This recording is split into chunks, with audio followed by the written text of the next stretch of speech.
The Lord be with you. Well, it's been several weeks since we first started making these videos, and it's occurred to me that in that entire time, I've never given a proper shout out to Ryan Harden, who makes these things look the way that they look. He actually does a great deal of work behind the scenes that nobody ever knows about. All the ministers really do is talk to a stationary camera and spew some words your way. And then we send it off to him, and he does not only the beginning and the end, but touches up some audio and adds some tracks to it. He does some stuff to the visuals. He does a lot more than any of us understand, even more than I understand. So it's good to appreciate somebody and to call somebody out for their work behind the scenes. So not only to Ryan, but I also give a shout out to Jess and to Lincoln, who may not have an actual hand in the final product of things, but do cultivate that environment in which these kinds of things flourish. So for that, I am grateful, and we as a community certainly should lift them up and recognize their gifts. I actually had a pastor friend who pastors a small congregation, and about the time when everything sort of shut down, when churches officially stopped meeting that one weekend in March, her congregation wasn't equipped at that point to do any kind of video or streaming or anything. So that first Sunday, they just canceled, and she surfed the web looking at other churches and what they were doing. And then she contacted me the next week, and she said, hey, I saw your video. It was really good. And I thought, yeah, I must have said some profound things, right? Some things that changed her, it impacted her. And she was like, yeah, your graphics at the beginning and the end were incredible. Like, how did you do that? And I was like, oh, well, yeah, those had absolutely nothing to do with me. I didn't do any of that. I just know a guy, and that's his thing. He knows how to do that. That's his gift.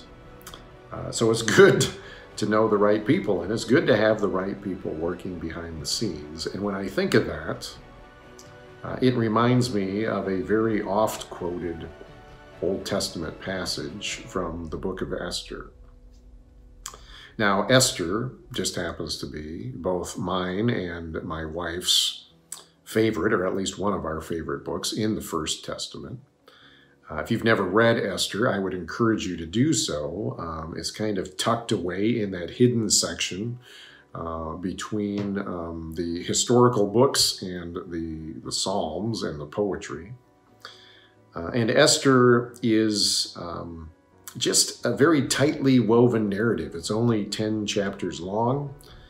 It has a lot of intrigue, a lot of twists and turns to it, a really good use of irony throughout. It's just a very entertaining and well-told story. So essentially, you've got this girl who's living in exile. This is after the people of Israel and the people of Judah have been taken from their land into captivity, and they're living in Persia at this point. So this girl has a Hebrew name. Her name is Hadassah, but she also has a Persian name. It's Esther, which is where the title of the book comes from. And she was in this weird situation, this kind of strange turn of events, which sort of was like an ancient beauty pageant of sorts. And she wins. She becomes one of the next women to become one of the queens in the land. And her uncle at the time, who had raised her from a very young age, he encouraged her not to share with anyone her Hebrew heritage. So even though Esther gets catapulted into the spotlight, nobody knows, not even the king, that she is a Jew. Well, it just so happens that there is someone in the king's court whose name is Haman, And he has something against the Jewish people. And over the course of the story, he finds a way to trick the king into signing an edict that will essentially allow him to exterminate all the Jewish people who are living in the land. So when this happens, Esther's uncle sends word to her, and he says, you're in the palace. You're in a position where you can do something about this. And Esther finds herself torn because even though she has influence and she's close to the king, there's this rule that unless you are invited into the king's presence by the king, you could lose your life. There is a death penalty in place if you come into his presence without being invited. And she said, unfortunately, it's been 30 days since the king has invited me into his presence, so I don't know what to do. And here's the words that her uncle gave to her in reply. And these are words that we quote quite often. He says, do not think that because you are in the king's house, you alone of all the Jews will escape. For if you remain silent at this time, relief and deliverance for the Jews will arise from another place. But you and your father's family will perish. And who knows, but that you have come to your royal position for such a time as this. You know, when I look around at all of the things that are going on right now, I can't help but think that there are a lot of people who have just been put in place for such a time as this. I think of Ryan.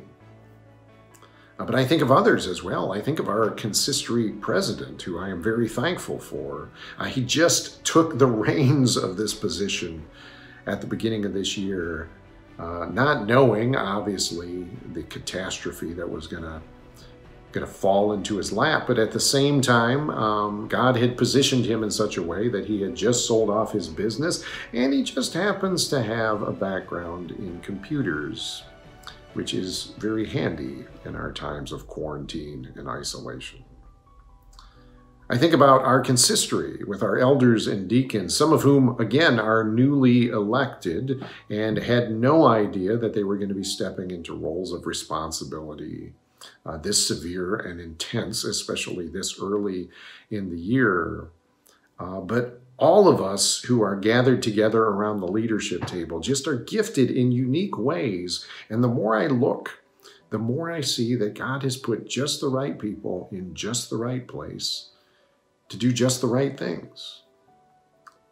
Even beyond our church, it reminds me that we need to be in prayer, trusting that God has put appropriate people in places of power and leadership, whether at the federal level of government or the state level of government or the local level of government. We need to pray for these people, that God would use them, that he'd give them wisdom, that he would encourage them and equip them to serve in very special and unique ways.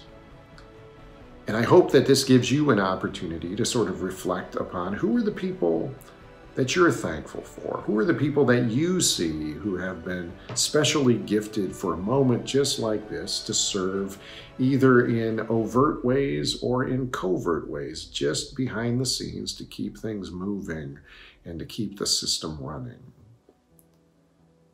I, for one, wonder how God has equipped you.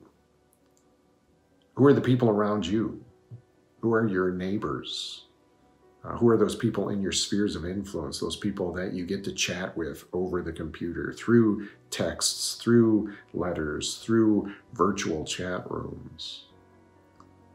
And how has God gifted you in special ways to be able to serve at this time? What are the things that you have unique gifts for that can be used to benefit and to bless others? I know that I'm thankful for a God who works behind the scenes, a God who has been working behind the scenes since the beginning of the human project, Sometimes God intervenes in grand and glorious ways where he just breaks through our everyday mundane existence and he does miraculous things.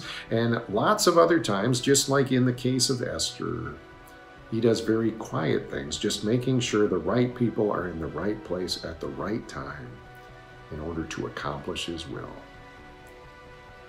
May you take some time in these moments of quarantine and reflect upon God and his grace. May you reflect upon your position and your gifts that you've been given. May you reflect upon those people that you are thankful for. And in our times of isolation, may the peace of God be with you. Amen.